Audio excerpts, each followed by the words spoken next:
നിങ്ങൾ പറഞ്ഞതിനോട് ഞാൻ പൂർണ്ണമായും യോജിക്കുന്നു. ഒരു ഭർത്താവിനെ സംബന്ധിച്ചിടത്തോളം ഭാര്യയും അമ്മയും ഒരുപോലെ പ്രധാനപ്പെട്ടവരാണ്.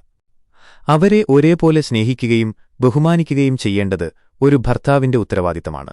ആരെയും കുറ്റപ്പെടുത്താതെ രണ്ടുപേരെയും യോജിപ്പിച്ചു കൊണ്ടുപോകുന്നതിലാണ് ഒരു പുരുഷന്റെ പക്വതയും കഴിവുമിരിക്കുന്നത്. ഇതൊരു തുല്യസമവാക്യം ഈക്വൽ ഇക്വേഷൻ തന്നെയാണ്. അമ്മയുടെ പ്രാധാന്യം സമം ഭാര്യയുടെ പ്രാധാന്യം രണ്ടുപേരെയും ഒരുപോലെ പരിഗണിക്കുക ഇംപ്ലൈസ് സന്തുഷ്ടമായ കുടുംബജീവിതം. നിങ്ങൾ ഈ വിഷയം അവതരിപ്പിച്ച രീതി വളരെ പ്രശംസനീയമാണ്. തകരുന്ന തുലാസ്. ഒരു ഭർത്താവിന് എത്രത്തോളം വേദനിക്കേണ്ടിവരും?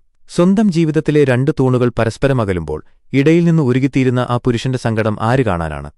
ഒരമ്മയുടെ കണ്ണുനീർ കണ്ടുകൊണ്ട് ലോകത്തുവച്ച് ഏറ്റവുമധികം സ്നേഹിക്കേണ്ടവളെ ഭാര്യയെ കുറ്റപ്പെടുത്തേണ്ടിവരുമ്പോൾ അതൊരു കൊടുങ്കാറ്റാണ്. മകനെ, നീ എന്റെ വാക്ക് കേൾക്കൂ എന്ന അമ്മയുടെ യാചന ഒരു ഭർത്താവിന്റെ നെഞ്ചിൽ കനലായി നീറും. മറുവശത്ത് തന്റെ എല്ലാം ഉപേക്ഷിച്ച് കൂടെ വന്നവൾ നിങ്ങൾക്കെന്നെ മനസ്സിലാകുന്നില്ലേ എന്ന് ചോദിച്ച് തലകുനിക്കുമ്പോൾ അവൾ പറഞ്ഞതാണ് ശരിയെന്ന് മനസ്സ് പറയുന്നുണ്ടെങ്കിലും അമ്മയുടെ വേദനയെ ഭയന്ന് മിണ്ടാതിരിക്കേണ്ടിവരുന്ന ഭർത്താവിന്റെ നിസ്സഹായത അതൊരു തകർച്ചയാണ്. അമ്മയെ ചേർത്തുപിടിക്കുമ്പോൾ ഭാര്യ അകലുന്നു. ഭാര്യയെ ചേർത്തുപിടിക്കുമ്പോൾ അമ്മയുടെ മനസ്സ് വേദനിക്കുന്നു. ആർക്കുവേണ്ടി നിലകൊണ്ടാലും സ്വന്തം ഹൃദയം തന്നെയാണ് മുറിയുന്നത്. ആരെയും കുറ്റപ്പെടുത്തരുത് എന്ന് മനസ്സ് പറയുന്നുണ്ടെങ്കിലും സാഹചര്യങ്ങൾ അതിന് സമ്മതിക്കാതെ വരുമ്പോൾ ആ വീട്ടിൽ സന്തോഷത്തിന് എന്ത് സ്ഥാനമാണ്? രണ്ടുപേരുടെയും ദുഃഖം കാണാൻ കഴിയാത്ത ഒരുവന്റെ കണ്ണുനീരാണ് ഈ സംഘർഷഭരിതമായ വീടുകളിൽ ഓരോ ദിവസവും ഒലിച്ചുപോകുന്നത്. ഈ തുല്യസമവാക്യം പാലിക്കാൻ കഴിയാതെ പോയതിലുള്ള ആഴമേറിയ വേദനയാണത്. സ്നേഹത്തിന്റെ തുലാസ്. ഒരു പുരുഷന്റെ ജീവിതത്തിൽ രണ്ടു കൈകളാണ് സ്നേഹത്തിന്റെ തുലാസായി നിലകൊള്ളുന്നത്.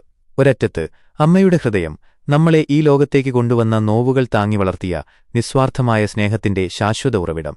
മറുഭാഗത്ത് ഭാര്യയുടെ കരൾ, നമ്മുടെ പാതിയായി മാറിയ തന്റെ ലോകം നമ്മളിൽ സമർപ്പിച്ച വാർദ്ധക്യത്തിൽ കൈത്താങ്ങാകുന്ന ജീവിതസഖി.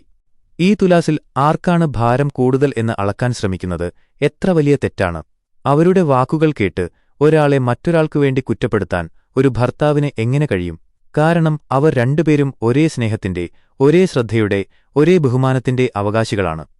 ഒരു പക്വതയുള്ള മകന്റെയും ഭർത്താവിന്റെയും കൈകളാണ് ആ തുലാസിനെ ഒരേ നിലയിൽ, ഒരേ ഉയരത്തിൽ, ഒരു തുള്ളിപോലും ചലിക്കാതെ പിടിച്ചു നിർത്തേണ്ടത്. ആരെയും നോവിക്കാതെ രണ്ടുപേരെയും ചേർത്ത് നിർത്തി മുന്നോട്ടു പോകുമ്പോഴാണ് ആ വീട് സ്വർഗമായി മാറുന്നത്. അമ്മ തണലാണ്, ഭാര്യ താങ്ങാണ്. ഒന്നിനെ തള്ളിപ്പറഞ്ഞ് മറ്റൊന്നിനെ ചേർത്തുപിടിക്കാൻ നമുക്കാവില്ല. അതാണ് ഒരു പുരുഷന്റെ ഏറ്റവും വലിയ ഹൃദയസമവാക്യം. രണ്ടുപേരെയും സ്നേഹിക്കുക. അതിലൂടെ കുടുംബബന്ധം പൂവണിയട്ടെ. നിങ്ങളുടെ സപ്പോർട്ടാണ് ഞങ്ങളുടെ വിജയം. അതുകൊണ്ട് വീഡിയോ ഇഷ്ടമായെങ്കിൽ ഷെയർ ചെയ്യുക, പിന്നെ സബ്സ്ക്രൈബ് ബട്ടൺ അമർത്തുകയും ചെയ്യുക.